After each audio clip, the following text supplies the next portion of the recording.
creation, why we have to start taking the entire creation itself into considerations of respect. Not something that we're doing well on this planet at this point. Up to now, we've been looking at the planet as something that we can just plunder and do whatever we want with. We dig holes in it and drag the oil and gas out of it. We dig holes in it, we blow it up, we do whatever we want, because we just look at it as a dumb old piece of dirt or something that we're living on. We have no respect for it, and we have no respect for it because we have no understanding of why it's important. We don't know at this point what the creation is doing.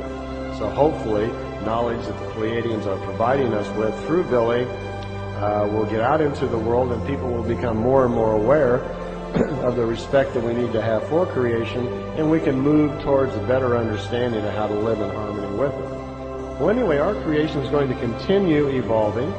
It will go through all these levels of growth, of different levels of evolution, of creating suns and planets and flora and fauna and people. All of these things continuing to evolve, providing the evolution of the creation. At a certain point, the creation itself, or the universe as we're calling it also, will pull back into itself. Now this is pretty fascinating. You see, so far, the universe has been out there just growing, okay? And it's been doing that actually for 47 trillion years. That's right. The creation that we are living in is 47 trillion years since that original embodied idea decided to create this universe that we are in, this creation that we are living in. Now, we have no way of tracking that because the material or coarse matter, part of the universe is not nearly that old. So, since our science at the moment can only track something in material form, we have no idea how old that the creation really is. When in fact, our creation will go through a total lifespan of 311 trillion 40 billion years. That will be the entire lifespan of the creation that we are in. This creation has gone through so far 47 trillion years of that, which is about 1/6 of the way through its cycle. In your exhibits, there's also a little drawing there showing that there are 7 levels of development to a creation. A creation will go through this 311 trillion year cycle of expansion, evolution, and then it contracts and pulls back into itself. At that point, the creation then goes into kind of a sleep stage, you might call it. It's now cogitating all the things that it has learned. It's in a sleep state, and then again, it will repeat the same cycle that it did. It will now have more knowledge than it did before because it's more evolved. It has now benefited from the experience and wisdom of all of its spirit form parts, which is all of the flora, fauna, and human kingdom throughout the entire creation. Since its inception for trillions of years, it has benefited from all of that knowledge, and now it's going to do it again. And it will go through again, create another universe.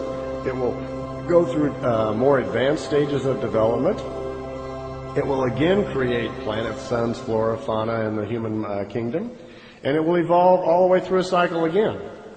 And once again, it will pull back together into a sleep stage.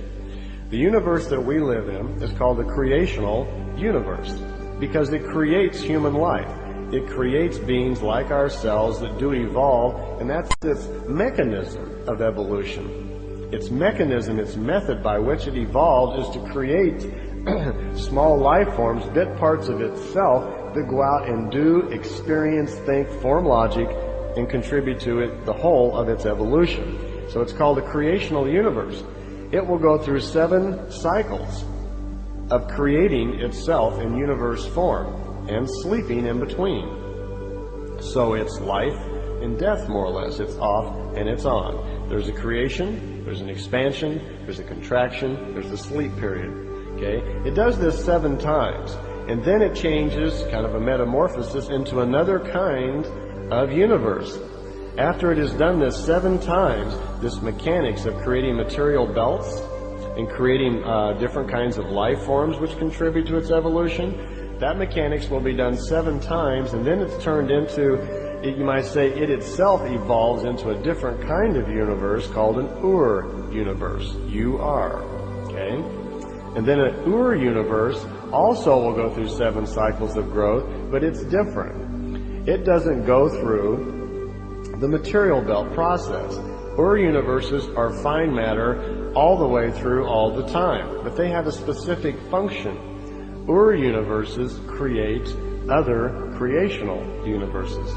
They're kind of like the mother universes, okay? And this is where the process, logic, and understanding of birth comes from.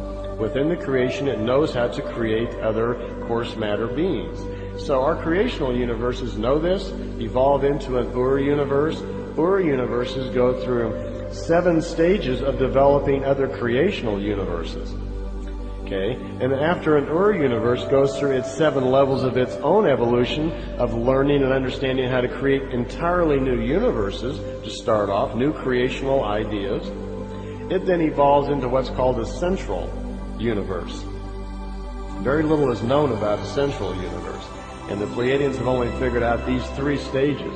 It's quite possible there may be other stages of development also of the universes, but none is known yet. It's quite possible there will probably be 7 levels altogether, because the universe, the creation so far, seems to revolve totally around 7s all the way through. It evolves in 7 levels. It itself goes through 7 stages of development. Each level of coarse matter life that is within the creation, whether it's animal, plant, or human, goes through 7 stages of development. So universes, or creations, go through basically 3 stages of evolution that the Pleiadians know about so far. These simple universes, like we are in, of creating material belts, then Ur universes, and that also evolve into central universes.